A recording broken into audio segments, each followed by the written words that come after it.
dun. Dun, dun, dun. Welcome to our first inaugural podcast. I'm Paul. I'm Pej. And we are going to talk about stuff, and hopefully someone gives a shit. Edit that out. No, we're going to keep that in. Alright, so you were gaming on the weekend, playing the Division.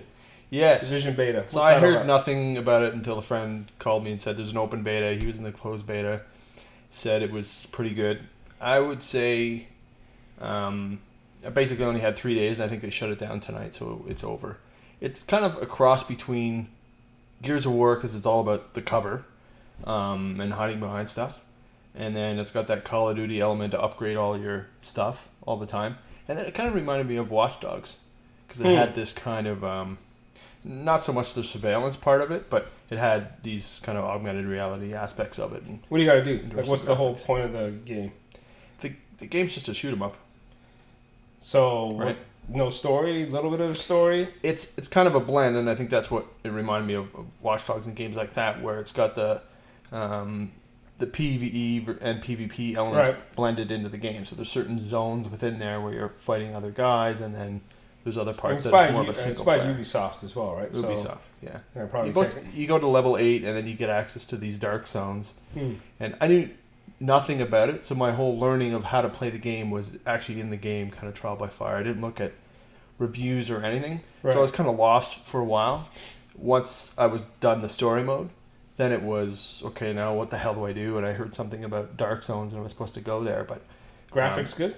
Graphics are really good. They're definitely... And this was on Xbox One? Yeah, so it's a next-gen So game. it'll be really better on PlayStation 4. Sure. I'm sure Ubisoft is doing it on all the platforms. But all the same. Yeah, it's good. I think it's out beginning of March or something. So Cool. It's not that far away. Dude, I have... I just started playing Far Cry 4. And I have Fallout 4 and Call of Duty Black Ops 3 just sitting there. And I'm like, I went to an oldie, so we'll have to add this. You haven't touched Fallout at all? I installed it. Because I heard they have expansions out now. Oh, I know. I mean, it's outstanding game. Outstanding for everything that I've read and what people are doing. And I've read up on everything, and I've installed it, got the character going. Graphics are phenomenal. And I went, oh, I got so much stuff going on right now. Yeah. But I gotta get in. I gotta do that. And then Black Ops is good. Black Ops played the first 5 minutes. Was like, this game's, Call of Duty continues the trend. They got their formula down. Yeah, it's pretty cool. Multiplayer's fantastic. And you and I need to get back into Battlefront. Well, we just got to pick the same game and then play it, right? Yeah, Battlefront, Star Wars. Yeah. That game sucks. It really does. It's like half a game.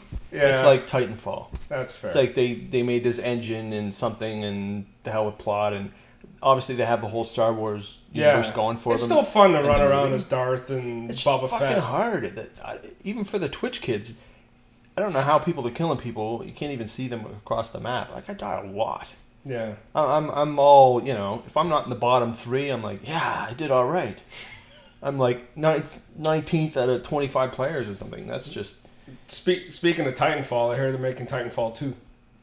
Yeah, well, maybe they'll make the game they should have made the first time, which was give us a single player element or something. The game mechanics in Titanfall were fantastic, awesome. Yeah, it had no. It was quick too. It was a story, no plot, no blah blah blah. At least Gears of War, really bad plot, but at least the game was fun. I think great plot. It had a plot for a shooter to have a plot. Yeah, that's fair. That's better than Halo's probably the only other one that actually starts with plot and then disintegrates after that and turns into tournaments, which by the way there's one going on right now, World Championship shit. Yeah, keep pushing it on Xbox. That's Call of Duty, huh? Or it's Call of Duty Championship. That's Xbox 5 or Halo 5. Is it Halo? Yeah, that's another one I bought sitting on the shelf. Looks good. You know why? Because I finally got into like Halo Complete on Xbox One, and I was like, all right, well, Halo 5's out. I should play the originals all over again. And now I'm on ODST. I'm like, why am I on ODST? I'm like, I did 1, 2, 3, and I'm like, oh, ODST, let's do that. At least you got the 4 shirt on, so yeah. You're behind now. 4 was fun. I liked 4, but yeah, I gotta be fun. Same as 3, same as 2. Yeah, I made them. Yeah. It's it died when Bungie stopped. It was kind of recycled stuff. Speaking of that, Destiny. There's one that should have had a great story, but the fact that I love the story, but the fact that I have to have 5 people, 6 people in my team just to go complete a mission painful. No, I think you're missing that game has legs because it's been around for over 2 years, and there's still an awful lot of people playing it. But there's a lot of people jumping ship too. I don't know. There's not a lot of people that are saying, "Oh, I it's love like this people game." playing Counter-Strike for the last 12 freaking years. Don't bring Counter-Strike into this. Diehards, they're gonna play. Sure.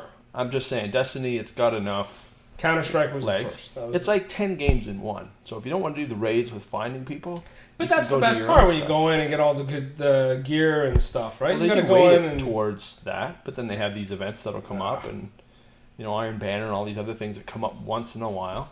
But it's totally you're chasing the gear, right? Yeah. In the end, that's really what it comes down Diablo 3 first person. to. Although they did it the best. Yes. People still freaking play that game too. Yeah, Diablo. Still play Diablo. Mm-hmm. So many games, so little time. So cord cutting. Rogers, up in your fees. Yeah, I think that they Cut the cord, everybody did it. $2 here, $3 there recently. So they're nickel and diming people, not really improving the experience. Although they pushed some friggin' update to the next box that supposedly improved the UI. It looks better and it's slower. So. Oh, that's a great improvement. That's exactly what you want with a TV right. box. So when you hit a button and wait and whatever, and my wife's trying to get into Rogers On Demand and it takes 20 minutes to load it up. I don't know when it's loading up. I mean, it's a shitty experience that they made shittier somehow. But see, I don't. So I It's the application of TV that's going to kill it, right? So when you're trying to get Shomi, which is Rogers' own frickin' service, on the Rogers box, the interface is terrible. I can flip over to Apple TV's interface for Shomi or whatever. Right. It's slick as hell. So Rogers makes that interface for Apple TV, right? Well, they probably outsource it. But sure, who knows, yeah. right? But I look at this and I go, so I've cut the cord for a while now, and one, I'm not missing much because I got Crackle, Netflix. I use Plex to stream all my own stuff. But isn't there like 100 of these guys now? And I see Popcorn, and there's all these other apps that say they get free TV. No, but okay, free TV is debatable because it's free for the app, and then you have to sign in with your cable provider, which is a pain in the butt. You get nailed by that all the time. But I get over the air, and then the biggest, which I love, and I have it hooked up to the Xbox One through the what's it called? The Hapagu. Who are those guys? Hapagi. You know the ones who make the TV tuners, so they've got one. Still around? Oh my God. Yeah, they've got one for the Xbox One, so that hooks up, so I can get the full Xbox One experience. Yeah. Love it, absolutely love it, and I get Tech Savvy for internet. Big plug to Tech Savvy, but they have to go through Rogers, right? Which is I'm still stuck. Infrastructure is fine, doesn't matter. Yeah, but yeah, no, it's great, and I don't have to deal with any of this guy, and I'm not missing. I mean. Between Netflix, I get all the shows that I need, and so far it seems to work with the proxies, but we'll see what happens when Netflix kind of cuts that. Yeah. But, sports sucks. I mean, that's the only thing that's a downside. Well, the NHL app, which is Rogers, is probably the best thing that they do. I used to use hockey streams. I don't know what happened to hockey streams. Someone can tell me what happened to hockey streams. That was the got best. shut down by NHL, probably. Yeah, probably. But they were the best. But yeah, so you buy your sports. Right, and it still ends up being cheaper than the. And you get over-the-air stuff for local, right? Yeah, you get local hockey and CBC. Yeah, if you want to see the news or whatever, I think that's always the concern. It's sports and how do I get my local news station or whatever. But sports you buy, stream it. MLB was great over the last season, and NFL works great. So, no, it's good. Well, I haven't cut the cord yet. It's always these bundled deals and. Somehow, if I remove a service, I'll probably end up paying more for the shit that's left. So it's one of those. They're absolutely screwed. Yeah. I tell you, look at Tech Savvy because you're probably going to save a ton of money there. I don't know. I would debate you don't need a home phone anymore. Right? Yeah, well, it's again one of those things. You could take that off the bill and then you'd lose a discount to some other friggin' thing. Yeah. But the days are numbered, obviously, for home phones first to go and cables quick second. It's really all about the internet connection and. And freaking cell phones. And if they do that thing they're doing in the States where they're starting to decouple the cable providers, and we can start to see shows that you can now do a la carte. Because that would be the king, right? They've been promising that forever. I know. But if they can do that, then I think more people are going to cut the cord. And you're right, in the Apple TV, Microsoft with Xbox One and all that, but even PlayStation with their View service. As soon as you can start subscribing to the individual channels that you want, then I think cable's going to go. And I think cable is one of the next areas where, you know, everything else is being disrupted by the internet, and for whatever reason, cable is taking a lot longer. They have a lot of money.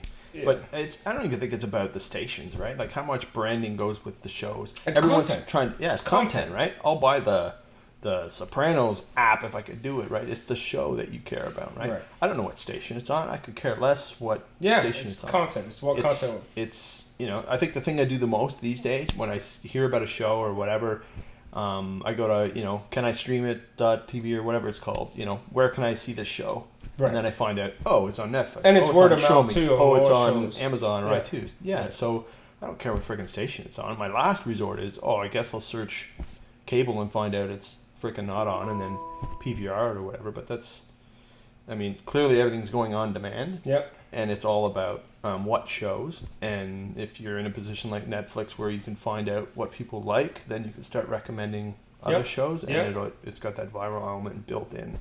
Yeah. I think it's just some people are hanging on to the channel surfing aspect of how am I going to discover new shows. I'm like, well, you discover it like you always did when you talk to your friends about social media. Mr. Robot is the one that, you know, Christian Slater's show. I just finished that. Yeah, I heard really good things about it. Yeah. It's recommended. I can't spoil it for you, but it's got some twists for sure. Yeah. Yeah, it's not. It started out with exactly what I expected, and then it spun into something else. And my wife enjoyed it too, which for a very technically accurate show, by the way, in terms of hacking and stuff, that was well done. Oh, so it's not like Scorpion? I haven't watched Scorpion. I've heard good things about it. I have not. No. I heard that, hacking back. I'm going to check it out, but again, it's a dramatization based on a true story of a guy who is doing really cool things, but somehow the TV networks always screw that stuff up. Probably put sexy people running around and whatever. Yeah. It's like the Marvel stuff that they're starting to screw up now too. I haven't watched any of the Marvel shows yet, though I need to, especially on the Netflix ones. Agents of S.H.I.E.L.D. Yeah. It's good. And Jessica Jones, awesome. Jessica Jones, I watched that. Daredevil, awesome. Yeah. Yeah, I was impressed with them. Video games, shows, work. Yeah. One of them's got to give, and it ain't work. So. Well, and I'm amazed how many, like every week it seems there's some new show released by Netflix. Like these guys are a machine. They are a machine. What's the one I just watched about the assassin something or other? Badlands. In the Badlands? Just finished that. Now there's some other Crouching Tiger, Hidden Dragon type thing. So they get all these little niches, right? And the political shows and it's the House of Cards, long tail of shows, right? That's what they're doing. It's the Amazon of it's the retail shopping, book shopping of movies and documentaries. So that is, bring it on in terms of the application of TV. I think we'll have to do a blog post on how to cord cut. Because there's an art to it. It's not the science is simple. I need the first one about how to get the hell out of the contract, and then technically I have no problem. It's the business snafus. Well, when's your contract up? That's when you get out of it. Well, they're all broken up. Right? Oh, that's how they get you. You should just call and yell. They'll give you a discount. Get a new phone, and then you find out you're on the hook for their cable box. Buy an unlocked phone, and then you can just go with. I get that. I get Shomi. I get NHL. I get Spotify. Yeah. They got all of that stuff. Do you want all that stuff? Yeah. It's exactly what I want. Then you should keep paying them. Well, then you're right. You can buy Spotify. Right. If you add it all up, it would be more. You should add it all up. Because it's for my family, Spotify.